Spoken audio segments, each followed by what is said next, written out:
अस्सलाम वालेकुम students and welcome back to sparkle says.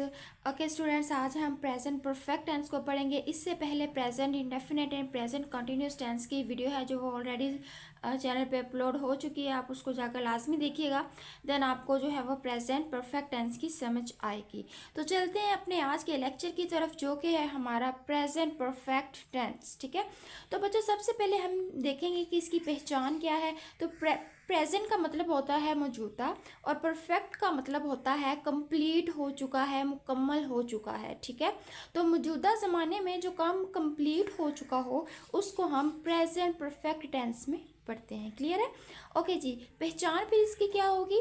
पहचान है कि उर्दू फिक्रात के आखिर में चुका हूँ, चुका है, चुकी हैं वगैरह आता है। मतलब वो घर जा चुका है, वो खाना खा चुकी है, वो मैच खेल चुके हैं। यानी कि इस टेंस में हम वो वाले जो है वो काम उनके बारे में पढ़ते हैं जो अभी कुछ देर पहले ही जो है वो कंप्लीट हो चुके हों। ठीक है, तो यहाँ पर हमारे पास पहचान होगी। अब नेक्स्ट है हेल्पिंग वर्ब। तो इसमें हेल्पिंग वर्ब हमने दो यूज़ करनी है, एक हैज़ और एक हैव। तो आपको बताया हुआ है मैंने ऑलरेडी कि जो है हेल्पिंग वर्ब हम चूज़ करते हैं सब्जेक्ट के अकॉर्डिंग।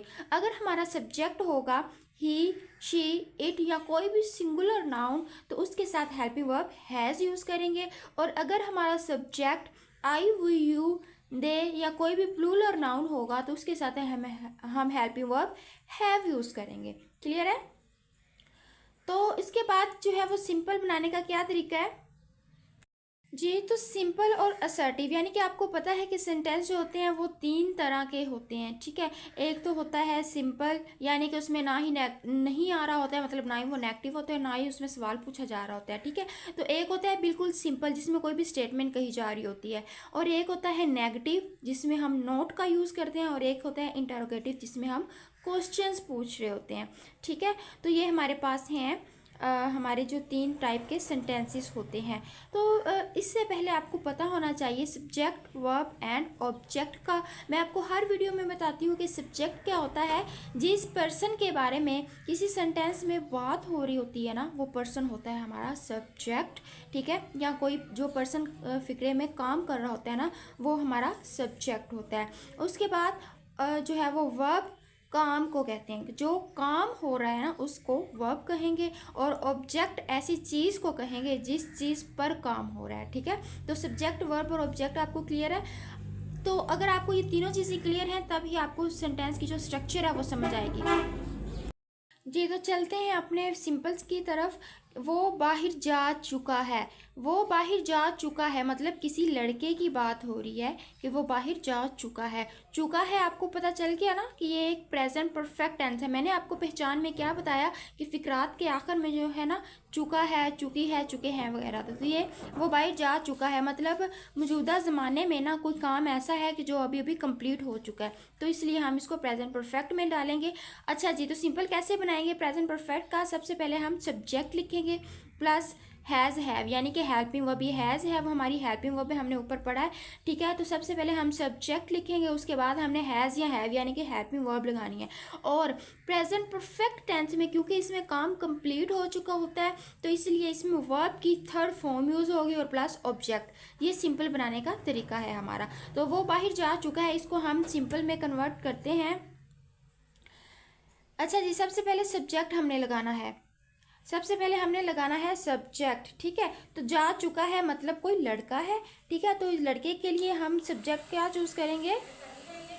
सब्जेक्ट हमारा है ही, क्योंकि हमें पता है कि लड़के की बात हो रही है, तो यहाँ पर सब्जेक्ट हमारा ही आ जाएगा। उसके बाद हेल्पिंग वर्ब, हैज़ या हैव में से कुछ एक लगाना है हमने। तो यहाँ पर हमने पढ़ा है जब हमारा सब्जेक्ट ही होगा तो उसके साथ हेल्पिंग वर्ब हैज़ आएगा, तो यहाँ पर हमने हैज़ लगा देना है। उसके बाद वर्ब की क्या आनी है? Third form. तो वर्ब इसमें क्या है? जाने का। काम क्या हो रहा है? जाने का। तो मैंने आपको बताया कि जो काम होता है सेंटेंस में उसको हम वर्ब कहते हैं। वर्ब इसमें है जा चुका है। अब जाने की जो है वो फर्स्ट फॉर्म होती है गो, सेकंड फॉर्म होती है वेंट और थर्ड फॉर्म होती है गॉन। तो हमने इसमें जो है वो, क्योंकि ये प्रेजेंट परफेक्ट टेंस है तो इसलिए हमने इसमें वर्ब की थर्ड फॉर्म लगानी है। तो go went gone, gone verb की थर्ड फॉर्म है, हम यहाँ पर गॉन लगाएंगे। और जो है वो ऑब्जेक्ट क्या है, किस चीज़ पर काम हो रहा है, बाहर जा चुका है, ठीक है, तो बाहर हमारा ऑब्जेक्ट है, तो ही हैज़ गॉन आउटसाइड, ठीक है, तो ये हमारा फिक्रा बन गया। अच्छा जी, एक और सेंटेंस देखते हैं to make the understanding more clear. मैं खाना खा चुकी हूँ, ठीक है, ये हमारा एक सेंटेंस है। चुकी हूँ आ गया तो इसका मतलब है कि ये प्रेजेंट परफेक्ट टेंस है, तो यहाँ पर प्रेजेंट मैं की इंग्लिश क्या होगी, आई। तो सब्जेक्ट क्या है इसमें, मैं, और मैं की इंग्लिश है आई, तो यहाँ पर हमने आई लिखा। उसके बाद हैज़ और हैव, आई के साथ जब सब्जेक्ट हमारा आई होगा तो उसके साथ हेल्पिंग वर्ब क्या लगेगी, यहाँ पर हम लिख चुके हैं अपनी आसानी के लिए कि उसके साथ हेल्पिंग वर्ब लगेगी हैव, ठीक है, आई के साथ हेल्पिंग वर्ब हैव आएगी, तो आई हैव। नेक्स्ट है वर्ब की थर्ड फॉर्म लगानी है। खाने की इंग्लिश ईट होती है और ईट की थर्ड फॉर्म होती है eaten. Eat first form, ate second form और ईटन थर्ड फॉर्म। तो हमने इसमें जो है वो थर्ड फॉर्म लगानी है वर्ब की, तो ईटन यहाँ पर आ जाएगा। और नेक्स्ट है फूड, जो कि हमारा ऑब्जेक्ट है, तो आई हैव ईटन फूड। ये बच्चों हमारा सिंपल सेंटेंस बनाने का तरीका हो गया।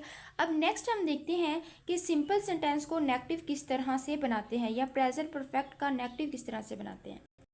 Okay so students, as you know कि नेगेटिव सेंटेंसेस जो होते हैं ना उसमें नोट आ रहा होता है। उर्दू में जो नेगेटिव होते हैं मनफी, उनमें नहीं आ रहा होता है, और जो इंग्लिश में होते हैं उनमें नोट आता है। तो जब हमारा किसी भी सेंटेंस में नोट आ रहा है तो वो हमारा सेंटेंस नेगेटिव है, ठीक है। तो नेगेटिव को किस तरह बनाएंगे, जैसे कि है वो बाहर नहीं जा चुका है, ठीक है। अब यहाँ पर हमने सिंपल है, इसको हमने नेगेटिव में कन्वर्ट करना है कि वो बाहर जा चुका है, तो ये हमारा सिंपल था। अब हमने लिखना है कि वो बाहर नहीं जा चुका है। अब नहीं आ गया ना, तो इसका मतलब है कि ये सेंटेंस नेगेटिव है।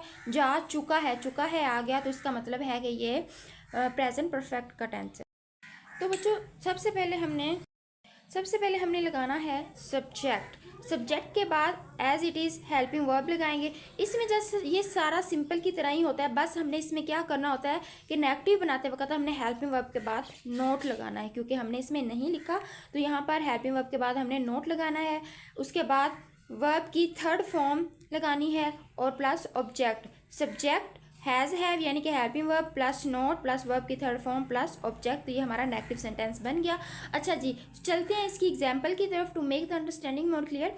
वो बाहर नहीं जा चुका है, ठीक है। इसकी अब हमने नेगेटिव को हमने इंग्लिश में कन्वर्ट करना है, तो हम कैसे करेंगे, सबसे पहले हमने सब्जेक्ट लगाना। सब्जेक्ट हमारा है वो चुका है, तो मतलब वो एक लड़का है, तो ही लग जाएगा, लड़के के लिए हम ही को यूज़ करते हैं। उसके बाद जो है वर्ब की हेल्पिंग वर्ब हमने क्या लगानी है, हैज़ या हैव। तो हमने पहले भी पढ़ा है कि जो जब ही सब्जेक्ट होगा तो उसके साथ हमारी हेल्पिंग वर्ब हैज़ आएगी, तो हमने हैज़ लगा दिया। अब हेल्पिंग वर्ब जब हमने लगा दी तो हेल्पिंग वर्ब के फ़ौरन बाद नोट लगाना है, क्योंकि हम एक नेगेटिव सेंटेंस बना रहे हैं। तो help subject plus helping verb plus note, तो ही हैज़ नोट। वर्ब की थर्ड फॉर्म है जा चुका है, तो यहाँ पर गॉन आएगा, और बाहर की इंग्लिश है आउटसाइड, तो यहाँ पर ऑब्जेक्ट लग जाएगा हमारा outside. He has not gone outside, वो बाहर नहीं जा चुका है, ठीक है। उसके बाद हमने नेगेटिव क्या बनाना है, एक और एग्जाम्पल देखते हैं। मैं खाना नहीं खा चुकी हूँ। मैं खाना नहीं खा चुकी हूँ, ये हमारा एक नेगेटिव सेंटेंस है। तो चलिए इसको देखते हैं किस तरह बनेगा। तो सबसे पहले सब्जेक्ट आएगा, सब्जेक्ट के बाद हमने क्या लगाना है, हैज़ या हैव। तो आई के साथ हेल्पिंग वर्ब हैव आता है, तो इसलिए क्योंकि हमने पढ़ा कि आई वी यू दे यो कोई भी प्लूरल नाउन होगा तो उसके साथ हेल्पिंग वर्ब हैव आएगा। तो सब्जेक्ट हमारा आई है तो उसके साथ हैव आ गया। हैव है तो ये हेल्पिंग वर्ब है, हेल्पिंग वर्ब के बाद हमने क्या लगाना है, नोट, क्योंकि ये एक नेगेटिव सेंटेंस हम बना रहे हैं। ईटन फूड, ठीक है। सब्जेक्ट जो है ईट की थर्ड खाने की इंग्लिश होती है ना ईट, तो खाने की ईट की थर्ड फॉर्म है ईटन, तो यहाँ पर ईटन आ गया। और फूड, मैं खाना नहीं खा चुकी हूँ, I have not eaten food. Clear है। ओके स्टूडेंट्स, अब नेक्स्ट है हमारा इंटरोगेटिव हम कैसे बनाते हैं। तो सबसे पहले हमने क्या करना, इंटरोगेटिव ऐसे सेंटेंस होते हैं जिसके आखिर में सवाल या निशान होता है, जिसमें कोई भी सवाल पूछा जा रहा होता है, ठीक है, तो वो हमारे इंटरोगेटिव क्वेश्चंस होते हैं। इसकी पहचान क्या है, इसमें सवाल पूछा जा रहा होता है और इसके जो है वो एंड पे एक क्वेश्चन मार्क होता है। क्वेश्चन मार्क, ये वाला मार्क, इसको हम क्वेश्चन मार्क कहते हैं, ठीक है। तो देखते हैं इंटरोगेटिव कैसे बनाएंगे। तो इसमें सिंपली हमने करना क्या है, सिंपल फिक्रा हमने बनाना है तो subject has, have, third form, verb की और ऑब्जेक्ट लगा देना है। जब हमने नेगेटिव बनाना है तो हमने क्या करना है, हेल्पिंग वर्ब के साथ सिंपली हमने नोट लगाना है, बाकी फिक्रा वैसे ही बनेगा जैसे सिंपल का बनता है। और उसके बाद इंटरोगेटिव कैसे बनाएंगे, इंटरोगेटिव बनाते वक्त हमने क्या करना है, हमने जो हेल्पिंग वर्ब है ना, जो हमारी हेल्पिंग वर्ब है उसको हमने जस्ट फिक्रे के शुरू में लिख देना है, ठीक है। पहले तो हम सब्जेक्ट के बाद हेल्पिंग वर्ब लगा रहे होते हैं ना, लेकिन जब हमने इंटरोगेटिव सवालिया फिक्रा बनाना है ना तो हमने हेल्पिंग वर्ब को फिक्रे के शुरू में ले आना है। हेल्पिंग वर्ब के बाद हमने सब्जेक्ट लिखना है, वर्ब की थर्ड फॉर्म प्लस सब्जेक्ट और प्लस क्वेश्चन मार्क लगा देना है। तो उसी सेंटेंस को हमने अब इंटरोगेटिव में कन्वर्ट करना है, जो हमने ऊपर किए हैं सिंपल और नेगेटिव में। तो वो बाहर जा चुका है, ठीक है, ये हमने फिक्रा किया था ना सिंपल में। तो अब हम करेंगे क्या वो बाहर जा चुका है, तो हेल्पिंग वर्ब हमने क्या यूज़ की थी, हैज़, ठीक है। ही के साथ हेल्पिंग वर्ब हैज़ आएगी, तो यहाँ पर हैज़ यानी कि हेल्पिंग वर्ब हमने पहले लगानी है तो हैज़ पहले लिख देंगे। उसके बाद सब्जेक्ट आ जाएगा ही, ठीक है। उसके बाद वर्ब की थर्ड फॉर्म गॉन आ जाएगा और next outside, he has he gone outside, क्या वो बाहर जा चुका है। तो ये हमारा एक इंटरोगेटिव जो है वो सेंटेंस बन गया। नेक्स्ट सेंटेंस हमारा क्या है, क्या मैं खाना खा चुकी हूँ, क्योंकि हमने इंटरोगेटिव सवालिया बनाना है ना, तो इसमें आएगा क्या मैं खाना खा चुकी हूँ। ये हमारा सवालिया फिक्रा बन गया।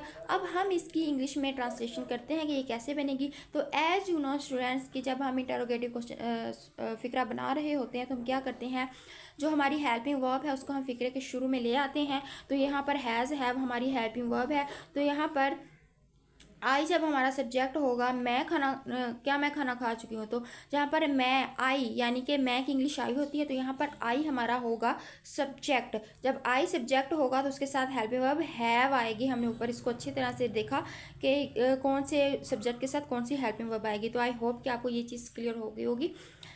अच्छा जी, तो सबसे पहले हमारा सब्जेक्ट है, सॉरी हेल्पिंग वर्ब है हैव। हैव हमने लगा दिया क्योंकि हमने इंटरोगेटिव बनाया तो फिक्रे के शुरू में हैव आ गया। नेक्स्ट है सब्जेक्ट, सब्जेक्ट हमारा आई है तो यहाँ पर आई आ गया। वर्ब की थर्ड फॉर्म हमने ईटन लगानी है और food, have I eaten food. तो ये हमारी हो गई इंटरोगेटिव बनाने की का तरीका, ठीक है। आई होप कि ये सिंपल सा सेंटेंस आपको बहुत अच्छे से समझ आ गया होगा। फिर भी if there is any question you can ask me in the comment session, I try my best to give you answer. बच्चों मिलते हैं नेक्स्ट वीडियो में, तब तक अपना बहुत ख्याल रखिएगा और अपनी स्टडी पे अच्छा सा फोकस करें। अपना बहुत ख्याल रखिएगा। अल्लाह हाफिज़।